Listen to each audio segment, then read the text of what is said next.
नमस्कार दोस्तों। हमारा आज का जो टॉपिक है वो है कंडीशनल स्टेटमेंट।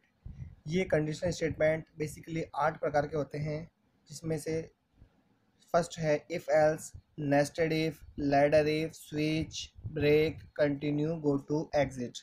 ये 8 कंडीशनल स्टेटमेंट होते हैं। हम इन्हें step by step one by one पढ़ेंगे। और सबसे पहला जो इसमें कंडीशनल स्टेटमेंट है वो है इफ़ एल्स। तो इफ़ एल्स कब काम में लेते हैं? जब भी कोई कंडीशन आपको कंपेयर करनी हो तो हम इफ़ एल्स स्टेटमेंट का प्रयोग करते हैं। फिर हम इसका आगे क्या देख रहे हैं? सिंटैक्स देख रहे हैं। तो सिंटैक्स इसका इस प्रकार से लिखते हैं, इफ़, कंडीशन, फिर कर्ली ब्रैकेट, फिर ट्रू पार्ट, फिर ब्रैकेट बंद, फिर एल्स और फिर फॉल्स पार्ट। ट्रू पार्ट में हम वो लिखते हैं कि कंडीशन के ट्रू होने पर क्या होगा, वो हम लिखते हैं ट्रू पार्ट में, और कंडीशन के फॉल्स होने पर क्या होगा वो हम लिखते हैं फॉल्स पार्ट में। इसके हम 2-3 एग्जाम्पल करके देखेंगे तो आपको बहुत अच्छे से समझ में आ जाएगा कि कैसे आपको प्रोग्राम्स में इफ एल्स स्टेटमेंट का प्रयोग करना है। जैसे कि ये प्रोग्राम लिखा हुआ है आपके सामने, एक स्टार्टिंग की आपको पहले से मालूम है कि सबसे पहले जो 2 लाइंस लिखी है वो दोनों हेडर फाइल्स है, फिर मेन फंक्शन स्टार्ट किया गया है, फिर CL SCR लगाया गया है। अब मैंने ये जो प्रोग्राम बनाया है वो बनाया है एक वोटिंग सिस्टम के लिए। जैसे आपको पता है कि हमारे देश में वोट देने की ये कंडीशन होती है कि अगर हमारे यहाँ पर 18 साल या 18 साल से कोई व्यक्ति बड़ा है तो वो वोट दे सकता है। तो इसके लिए मैंने एक वेरिएबल लिया है इंटीजर टाइप का, ए फॉर एज के लिए। इंटीजर टाइप का लिए इसमें हम केवल वैल्यू विदाउट पॉइंट्स वाली ही वैल्यू इंसर्ट करेंगे। तो सबसे पहले मैंने प्रिंटफ एक स्टेटमेंट लिख के एक मैसेज प्रिंट किया है, एंटर योर एज। मैं आपसे आपकी एज इनपुट मांग रहा हूँ। तो इनपुट कौन से फंक्शन से देते हैं? स्कैनफ फंक्शन से। तो स्कैनफ फंक्शन से मैंने ए को इनपुट कर दिया। अब आपको किसका उपयोग करना है? इफ एल्स स्टेटमेंट का प्रयोग करना है। तो अकॉर्डिंग टू सिंटैक्स आप सबसे पहले क्या लगाएंगे? इफ। उसके बाद आपको क्या देनी है? कंडीशन। तो मैंने कंडीशन इस प्रोग्राम में दे दी है कि जो एज है वो 18 साल के बराबर या 18 साल से बड़ा होना चाहिए। जैसे आपने एज इनपुट की, मैंने एज इनपुट कर दी 20 साल। तो आपकी कंडीशन के अकॉर्डिंग क्या एज 20 है वो क्या 18 से बराबर या 18 से बड़ा है? तो कंडीशन क्या हो गई? ट्रू हो गई। तो ट्रू होगी तो आप कौन से पार्ट में? ऊपर वाला जो पार्ट है इफ वाला, वो ट्रू पार्ट है। तो मैंने उसमें एक मैसेज प्रिंट कर दिया है, यू कैन वोट, आप वोट दे सकते हैं। बट सपोज करो अगर आपने एज दे दी 15, तो आप चेक करते हैं क्या आपकी एज जो 15 है वो क्या 18 के बराबर या 18 से बड़ी है?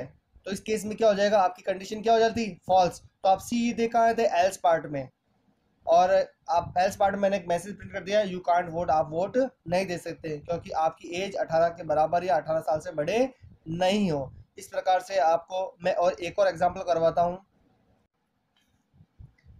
ये जो नेक्स्ट एग्जाम्पल है वो ये है, 2 संख्याओं में से आपको बड़ी संख्या का पता करना है।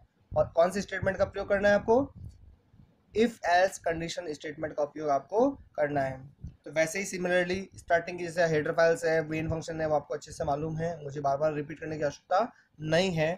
तो सबसे पहले मैंने क्या किया है, क्योंकि हमें 2 वैल्यूज़ में से बड़ी संख्या पता करना है तो बेसिकली हमें कितने वेरिएबल डिक्लेयर करने पड़ेंगे? 2। तो मैंने आपको इंटीजर टाइप के 2 वेरिएबल डिक्लेयर कर दिया है, ए और बी।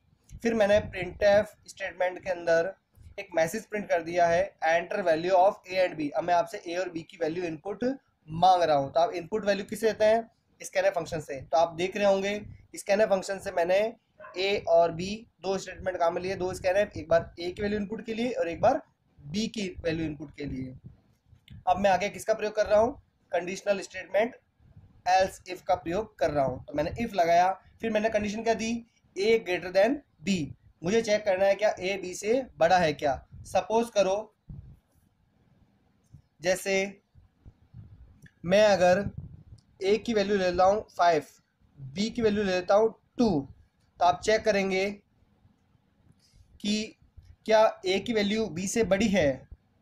100% बड़ी है, क्योंकि 5 2 से बड़ा होता है। तो आप कौन से पार्ट में जाएंगे? ट्रू पार्ट में। और ट्रू पार्ट में मैंने क्या मैसेज प्रिंट कर दिया? ए इज ग्रेट। तो इसका आंसर क्या जाएगा? ए इज ग्रेट। बट सपोज करो अगर मैं कह देता a बराबर 2 और b इक्वल टू क्या देता 5, तो इसका आंसर आप कंडीशन को चेक करते हैं, क्या चेक करते हैं कि क्या 2 5 से बड़ा है, क्या a b से बड़ा है, तो क्या होता है इस कंडीशन में, नहीं फॉल्स, कंडीशन क्या हो जाती है फॉल्स, और सीधा आपका प्रोग्राम कहाँ आ जाता है एल्स पार्ट में, और क्या मैसेज प्रिंट होता कि b इज ग्रेट।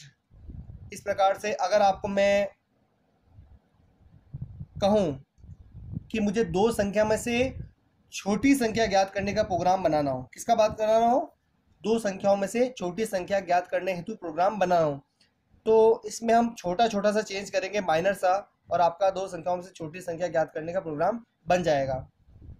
क्योंकि दो संख्याओं में ही पता करना है, तो सिमिलरली हम ए और बी दो वेरिएबल लेंगे, ए और बी की वैल्यू आपसे इनपुट मांगेंगे, स्कैनर से आप ए और बी की वैल्यू इनपुट कर दो, मतलब यहाँ तक आपका पूरा प्रोग्राम क्या हो जाएगा, रिपीट हो जाएगा।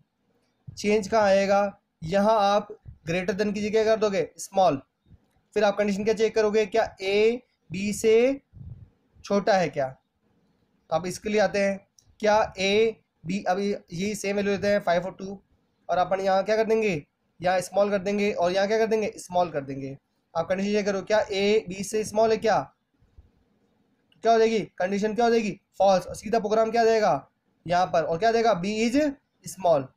फिर नेक्स्ट कंडीशन के लिए, क्या ए बी से छोटा है क्या, तो डेफिनेटली क्या होगा 2 5 से छोटा होता है, तो क्या हो जाएगा ए इज स्मॉल। मतलब आपको चेंज कहाँ करना है, यहाँ आपको स्मॉल का सिंबल कहाँ में लेना है, और यहाँ आपको स्मॉल लिखना है, और यहाँ स्मॉल लिखना है। इस प्रकार से आपको इस एक प्रोग्राम के अंदर दोनों प्रोग्राम शामिल हो जाएंगे।